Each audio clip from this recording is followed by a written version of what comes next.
Okay, good day po sa inyo lahat, mga astig. So, ngayon pong araw ito, gagawa po tayo ng isang tutorial about sa body chamber. Ito po yung pinaka masasabi kong matibay, yung pong quality and durability na lagi pong nababanggit sa aking YouTube channel. So mga kastig, kung bago lang kayo sa aking YouTube channel, mangyari po kayo po ay mag-subscribe, like and share para lagi po kayo updated sa aking mga latest pang videos na gagawin. So mga kastig, ito po yan. Simulan po tayo dito sa aking pong body chamber. Ang sukat po nito ay 50 mm, mga kastig. So, sukatin po natin yung haba. Ang sukat po ng body chamber po natin, ating kung gagamitin, ay 1 feet and 6 inches, mga kastig. So mga kastig, meron po tayo. Kailangan po natin dito, mga kastig, ay 5 reducer na 32 by 20. Ito po yan, mga kastig. 5 po yan. Ayan po, mga kastig. Kung napapansin niyo po, mga kastig, meron pong marine epoxy. Ito pong isa ay wala. So, ang ginawa po natin, mga kastig, nilagyan po natin to ng bago pong version. Nilagyan po natin ng super glue. After po niyan, nilagyan po natin ng marine epoxy. Para po maging silyado po siya, wala pong tumatagas o sisingaw. So kasi ito po yung aking pong naging obserbasyon sa tagal po na aking paggagawa ng PVC rifle. Ito po, pag di po natin nilagyan ng super glue, pinapasok po ng ating pong alcohol, yan po ay napakatapang. Obserbasyon ko po, natutunas po yan, tapos umuurong po ito, malakas po yung pressure ng hangin sa loob po ng body chamber. So nangyayari po mga kastig, umuusad po yan, natutunas po siya. Kasi dahil po sa tapag po ng alcohol na pumapasok sa ating body chamber. So ito po naisip kong mabisang paraan, epektibo. Nilagyan po natin ng super glue. After po niyan, ito pong marine epoxy. So, ang lahat po yan, lalagyan po natin yan. Ito lang po, hindi ko po nilagyan para may pakita po sa inyo. So, kailangan po natin yan, 5 po yan. So, ganito po yan. Una po natin gagawin mga kastig. Ito po yan. Pinutulan po natin siya, 32 by 20 rin po ito. So, una po natin to dito sa loob. Ganyan po posisyon niya. Ayan po yan, mga kastig. And then, pagkatapos pagkalagay po yan, mga kastig, nitong isang reducer, lalagyan po natin ng super glue.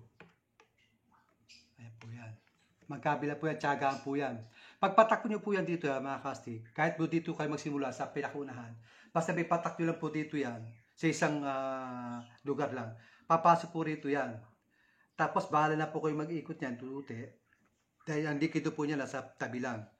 Pagkita po na natin yan, pakita lang po yan sa liwanag na yung likido pumapasok po sa palibot niyan. Magkabila po yan, lalagyan po natin yan. Hintay po natin matuyo po talaga. Kung gusto po natin talaga matibay o durability ng ating po body chamber, ganun po gagawin natin. Tiyaga talagang yung pong pulidong paggawa po sa ating pong gagawing body chamber. So, susunod po natin to, mga kastig, yung pangalawa. So, mga kastig, kailangan po natin yung tiyaga po talaga. Hindi po basta tayo bara-bara po gagawa, dahil dito po kailangan po ng pag-iingat para rin po sa ating kapakanan, sa safety po natin sa paggamit po ng body chamber. Kung ano po yung ginawa ko rito, proseso, yung paglagay po ng likido, ganoon din po rito, mga kastig. Ito po, kung napapansin nyo, baka sabihin nyo, paano malalagyan ito? Hindi po makasig. Yan po, nalalagyan po dito yan. Talagang tinatsaga ko po yan dito sa butas. Tinatama ko po rito yung meron po akong maliit na hose na karupong nito na matipis lang. So, pumapasok po dito yan.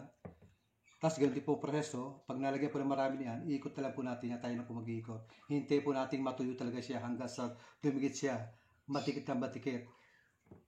Tapos po, makastig, sundan pa natin itong isa pa. Bali, 3 division po yan, makastig. Ayan, 3 division po yan, mga kastig. Ayan. 3 division po yan. Mas malakas po itong 3 division. Talagang napakalakas po yan, mga kastig, 3 division. Pero pwede po 2, pwede isa, depende po sa inyo yan. So, ang sukat po nito ay yung bawat distansya ay 3 inches po. Bawat distansya po niyan, 3 inches. Ayan po yan. Dito po, saka dito. 3 inches, tapos 3 inches. Doon naman po sa sukat, kahit naman po sumobra kayo ng bahagya, wala po problema. Basta yung pinaka-importante po rito, mag-abot tayo sa 3 inches at kahit sumobra ng paunti o kumulang, wala po problema. Pero pinaka-mahalaga po rito, ito po, sa ating pong kung saan nagbumula po yung nag-spark. Ito po.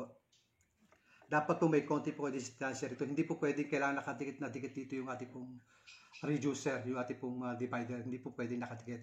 Kailangan may konti pong distansya para po yung pag ano nito, yung pag ano po nung pinaka-pagsabog po, meron po siyang buwelo. Hindi po siya mahirapan dahil nakadikit na siya. Ayun po tamang proseso niya mga kastig. So after po niya kastig, ipapasok naman po natin ito. Ang sukat po nito ay 32 by 20. Ito pong elbow. So ito po yung aking napili dahil napakaganda po kasi pag sabog po nito sa loob, yung preso ng hangin, masok po agad ito, malaki po agad yung papasukan niya. May buwelo po siya. Ito po yung aking ginawa. Napakalakas po mga kastig. Kaya yun po yung aking sukat. Yung isa po kasi kinuha ko nito, yung 25 mm na elbow. So ito po 32 by 20. Ang sukat nito yung lawak. Katulad po nito ay natin division. So dito po nakalagay yan. Papasok po muna natin dito yan. Ayan po mga kastig. Ay bago po natin siyempre ilagay po yan, ipipix natin, ilagay po natin tornilyo ng ating pong tornilyo, kung ano po yung pwedeng ilagay na pang sa bara po rito. Ito po ay kumbaga naging sigurista lang po tayo. Kahit po sabi po natin, lagyan po natin ng super glue o mighty band. Iba pa rin po yung talagang safety po tayo. Sigurista po tayo. Yung tibay po na hinahanap natin sa isang body chamber. Kailangan po talagang pagbubuti po natin yung paggawa. Lalagyan po natin kahit pako na medyo mataba. Kung ano po yung mga bagay na pwedeng lagay natin dito. And then pagkatapos po niyan mga kastig, lagyan po natin ng super glue. Patakan po natin yung palibot niyan. Ito talagang ito po kabila ito, hindi na po talaga mapapatakan. Kundi dito na po natin ipapatak sa mga singit-singit na to. Kasi hindi na po siya, wala po siyang space kung saan po pwede natin ipasok yung super glue. So kaya dito po natin ilalagay yan. Papatak po natin dito, after po niya, lagyan po natin ng PVC powder. Kung meron po kayo PVC na kulay orange, saka yung black, saka sul, pagsama-samayin po natin yun. Dahil sa akin po obserbasyon, pag pinagsama-sama ko po yun, pinatakan ko po ng super glue, umuusok po siya, natutunaw. So, ang nangyayari po mga kastig, pag pinapatak ko po rito yan, nakikita ko po yung umuusok siya talaga, talagang dikit na dikit, na kahit anong gawin po natin, talagang hindi po siya basta kayang paklasin, mga kastig. Ayun po yan. Ganyan po gagawin natin, lalagyan po natin yan. After po yan, mga kastig, lalagyan po natin ng marine epoxy. So, gagamitin po natin yan mga kastig, ito po yan. Medyo hindi lang po makinis dahil nagamit mo siya. Kikinisin po natin yung kutsara po para mayabot natin yan. Ganito pong proseso yan. Pagkakuha po ng AP na marine epoxy na pinaghalo, ipapasok po natin dito yan. Utu-uti po yan. Kailangan po hindi lang po may lagyan natin ng konti. Dapat po maganda na po yung huwag po natin titipirin. Kailangan po talagang kumbaga yung pong talagang yung tibay, ibigay na po natin sa ating pong body chamber dahil napakahalaga po nito. So lalagyan po natin hanggang mapuno po ito. Ito po yan dito. Kita naman po yan, pati mapalibot ko. So after po yan, mga kastig, pag nalagyan na po natin ng marine epoxy, saka po natin lalagyan ito. Papayaran pa rin po natin ito. So kung napapansin mga kastig, ito po yan, yung sinasabi ko sa inyo. Gusto ko lang pong i-klaro po sa inyo para po hindi po tayo maligaw, para magkaroon po kayo ng matibay na body chamber. So ang gagawin natin, ganito po yan, paglalagay po ng pag-apply po nito, ito po yan, lalagyan po natin ng ganito po mangyayari pag nalagyan po natin ng marine epoxy, ganito po mangyayari yan. Yan. After po niyan, pagkalagay po niyan mga kastig, ito po, kuha po tayo ng bulak na may ting-ting, talagang tiyaga lang po talaga kung gusto niyo po talaga ng mas matibay. Pero sa akin pong paggagawa, ayoko po kasi lalo na po kung request po, siyempre po gusto ko po yung matibay. Dahil ayoko po mapapakakaroon ng problema. Siyempre unang-una ko pong inisip yung pong safety po nung gagamit, nung pagbibigyan ko po nung PVC toy gun rifle. So ganito po yung mga kastig. Nilagyan po natin to ng super glue, yung pong palibot ito. So pag nalagyan po natin yan, ang palibot niyan, may papasok po dito na alcohol, hindi po siya natutunas. Kasi yan po rin po, yung base po sa aking obserbasyon, sa mga nagawa ko, nababakpak po yan, umaangat po yan, sa tapang po ng alcohol na pumapasok po sa ating body chamber. Isipin nyo po, sumasabog po agad. Doon po nagsisimula yung pressure ng hangin. Doon po sa pagsiklab dahil po sa ating alcohol. Ibig sabihin, napakatapang po nun. So, ang nangyayari po niyan, binubukok po parang naagnas, umangat. So, nangyayari, umangat po, tumatalsik to. Tumatalsik po itong PVC elbow. So, kailangan po natin ng matibay, yung po pag-ingat, yung safety po mga kastig. So, pag nilagyan po natin ito ng super glue, yung palibot ito, hindi na po makakapasok dito yan sa loob. Dahil lalampas na lang po siya. Dahil ito po, para po itong plastic. Plastic po siya. Na pag nilagay po natin dito, hindi na po siya makakapasok. Para naka-varnish po siya. Laminate siya. Hindi na po siya kahit itong kabin niya mga kastig. Ganyan po yan. Kaya napakalaga po nung tibay nung ating pong gagawin ng body chamber. Siguro din lang po kasi nandito po yung ating nasa ating pong katawan, nasa ating pong mukha minsan yan. So kailangan po natin yung pong talagang durability na sinasabi na kailangan matibay po talaga. Ayan po mga kastig. After po yan, dako na po tayo rito mga kastig. Ipinakita ko lang po sa inyo yung pong nangyayari dito. Kaya pinakita ko po ito. Ang susunod naman po natin ay ito po 32/20 na kinap na natin. So, ito po sinasabi ko, ito po, lalagyan po natin yan ito. Yan po, silyado, lalagyan nyo na po yan, yung masking tape na yan. Bago po lagyan ng patungan ng marine epoxy, yung po munang, ito po, super natin, lalagyan po natin. After nyan, lagyan po natin yan, panabi.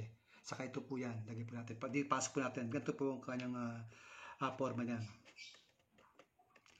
Saka po natin lagyan. After nyan, mga kastig, meron po yung pasobra. Kung napasin nyo, lubog siya. Ayan po. Dahil po yan po ang ano yan. Lalagyan po natin ng marine epoxy yan. Paplat po natin yan. Siyempre, parehas din po ng proseso yan. Bago po yung mighty band, bago po yung marine epoxy, yung pong super glue muna. Tapos saka po natin papatungan siya ng marine epoxy. Parang ganito po yan, mga kastig. Ito po yan. Pakita nyo po mga kasig, talagang silyado siya. Talagang kahit singaw ni Kating na singaw o yung tagas, hindi po mangyayari yan. Dahil silyado po lahat yan, maging dito po, silyado yan. Wala pong magaganap na pagtagas po yan. After po yan mga kasig, ito po mangyayari yan pagkatapos may pagkalagay po niya dito. Saka po natin isusunod, ito pong cup. Siyempre po lalagyan po natin ng super glue to. Ito, gano'n din po to. Pagpasok po natin sa loob yan, ganito po yan. Napakatibay po yan, nakakastig. Matibay po yan. Wala pong baklas-baklas o yung singa, wala po yan. Ito lang po, yung distansya nito, ganito lang po yan, nakakastig. Ang sukat po nito ay mula dito, at saka dito, 1 inch lang po ang sukat ito mula dito, saka dito sa elbow na to. Ganon din po ito, magkabila yan, 1 inch lang po parehas yan. So, saka po natin ipapasok to. Ayan, yan po yan mga kastig. At after po yan mga kastig, siyempre, saka po natin ipapasok to sa loob. Ito po yung main adapter kung saan pinapasok po natin ang terminal plug. Dito po yan, pinapasok po natin to. So ito po napapansin nyo, yung terminal plug ko po, meron po siyang marine epoxy. Kasi kung ilalagay lang po natin yung kung ano man, mas epektibo po ito, talagang wala po siyang tatagas. Tapos lagyan po natin tape load, tapos saka po natin ipasok dito. Yan po yung aking pong bagong version na talagang alam kong napaka-epektibo po. Masasabi ko po na isa sa alam kong pinakamatibay sa lahat po ng pag-assemble o paggawa ng PVC chamber natin. So ito, ganito po yan. Nakalagay po yan dito. Pagka ano po niya mga kasig, lagyan din po siyempre yan, para tumibay po yan. Una, ganoon din po proseso yan, lalagyan po ng super glue. After po niyan, yung mga PVC powder, ito pong harapan, tapos lagyan po siya ng ito. Siyempre po, paglalagay nito, wala pa po siya. Ito po, wala pa po siya, nilagay ko lang po siya para makita nyo. Lalagyan po natin dito yan, tapos sa loob, palibot po yan. So, silyado po yan, wala pong kasingaw-singaw. Pati po rito yan sa yung likuran, dito po, Paging dito po sa harapan nito, meron din po super glue yan. So napakatibay po yan. Talagang wala pong kasingaw-singaw. After po niya mga kastig, ang susunod po natin dyan, ito naman. Protection din po to. Ito po yung, kumbaga, supporter rin po to. Dito po natin lalagay yan. Ganito po ang sistema paglagay dito. Ayan po yan. So, ang sukat po nito, ang layo nito mula dito, ay 5 inches po yan. Mga kastig. 5 inches. Ito po yan, 5 inches. Ayan. Dito po yan, mga kastig, nakalagay. And then, ito po, bago natin ipasok to, mga kastig, susukat po natin ganyan. So, pagkapasok po niya, mga kastig, lalagyan po natin to ng marine epoxy pagkapasok po niyan. So, gagawin natin para mga kastig, para kayo hindi po mahirapan. Ang sistema po na ginagawa ko dito, nilalagyan ko na po siya ng super glue. Kasi ito po, open po siya, pero pag naka-close na yan, sarado buo yan. So, kailangan po natin, lalagyan po natin ito ng super glue. Papasok po natin dito yan sa loob. Yan, pasok po niya sa loob. Pagpasok po niya sa loob, mga kastig, naka-set up niya. Kumbaga, saktuwa lang siya. Pati maging dito sa aking igniter. Yan po yan. Ganyan po sistema yan. Pag lagyan nyo po ng super glue yan, pag hugot nyo po ito, may iwan na po yan. May iwan na po yan. Ayan. Kasi meron na po nakadikit na siya dyan. Nakapix na siya dyan.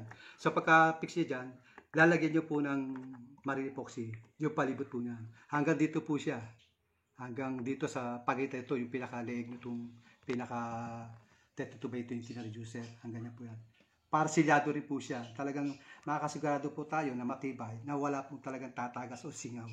So pagkatuyo po yan, saka po natin ipapasok ito. So, ito po, kung napapansin nyo, ito ating cap. Nakapasok po yung ating ball valve. So, dito po tayo lilipat muna. So, bago natin, para matibay po, ganito po yan. Lalagyan din po natin ng super glue. Tapos po yung pinag-halo-halo na orange, na PVC, na asul, na black. Pag nilagay po natin, pag pinataka po natin, umuusok yan. Umuusok po talaga siya.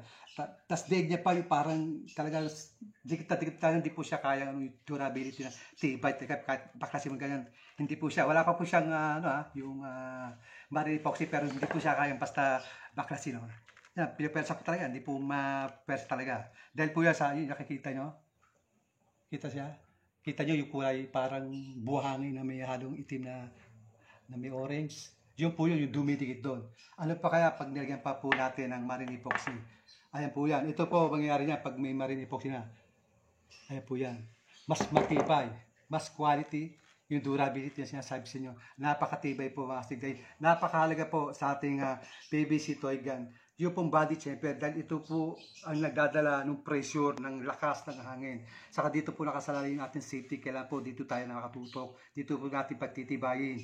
Yung ating pong paggawa, pag-set up, yung mga materialis na ikakabit dito, kailangan po talagang pulido po yung pagkakagawa natin mga kastig. Ayan po, pagka-after po yan, nakalagay na po yan. So, pinakita ko na sa inyo, ganito na po yung finish niyan. Pag nakatapos ito, meron na itong ganito. Ano, bali ito po yan. Ilagay po natin ng 2 inches na elbow. Ayan yung connector niya, kakabit din sa pinaka sa loob, kastig. Meron rin siya. Wala pa siya, meron siyang nasa loob na, no? Silyado na siya. Meron siyang, bukod sa meron siyang sinasabi kong powder na may super glue, meron siyang mighty band, meron siyang marine epoxy. So, ganito po yan. Papasok natin yan. Siyempre, lagi na po, automatic po yan. Pag kinabit natin, meron po yung siyempre yung mga mighty band, ano po yan, super glue, mighty band, kung ano man yung mga pandikit nyo na super glue. Pwede po yan. Basta security po natin, yung quality lang po yung ating mga ginagamit na pandikit. So, nakaganyan po yan mga kastig. Ayan. Tapos po, itong natin pong, kailangan po nakaganyan po yan. Para pag-spot siya, medyo may konti po siyang distansya. Yung makikita po natin, yung lumalabas na hangin kuryente, yung kulay asul na paputi, yun po yung pinakamalakas na kuryente na lumalabas, na yung nag-spot. Yun po dapat ang kulay. Kasi pag kulay pula po, ibig sabihin po, yun po yung sign na magkakaroon na po ng pagpalya ang ating pong PVC toy gun rifle. So, kailangan po ganyan po. Check po natin lagi. Ganyan po layo. Takot tayo rito, mga kastig. Ito po yung elbow natin. Dako po tayo rito. So, kailangan po natin dito ng male at female adapter. So, mga kastig, ganito yan. Pasok natin dito. So, paggawa po niya, kailangan po talagang yung pong tawag dito, yung kailangan po talagang pulido po. Talagang maganda po yung paggawa. Misa po, hindi po natin perfect, pero kaya po natin perfect. Huwag lang po tayo magmamadali. So, ganito po yan, mga kastig. Papasok po natin dito yan sa loob. Yan po yan. So, hindi ko na po maipasok dahil napalaki po yung po connector na nilagay ko. So, ganito po yan, mga kastig. Yung pinakatapos na yan, ito po yan. So, ito po yan, mga kastig. Pag natapos po siya, ganyan po yan. So, kailangan lang po natin, bago tayo mag-set ng barrel dito, kailangan po nakaset up na siya.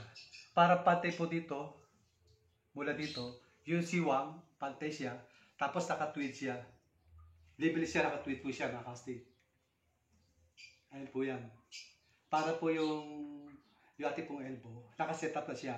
Kumbaga, pag magkakabit po tayo ng barrel, hindi na po tayo magkakamali pa. Kasi, bago tayo maglagay, nakaset up na siya.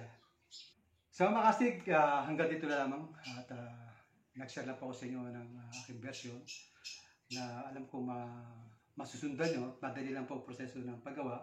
So, mga kastig, kasi gusto ko rin po matuto kayo dahil gusto ko rin po na matuto kayo, masundan nyo kung ano yung tutorial ko para maiwasan po natin yung hindi na po kayo makapag-request o makapagawa pa sa akin dahil unang gagas po pa po kayo. Siyempre, unang-una inisip ko po rito yung pong gastos, yung hirap, yung sakripisyo, mag-save tayo ng pera para makapunta tayo, makabili tayo ng ganito, maka-order tayo sa ibang gumagawa, yung nagbebenta.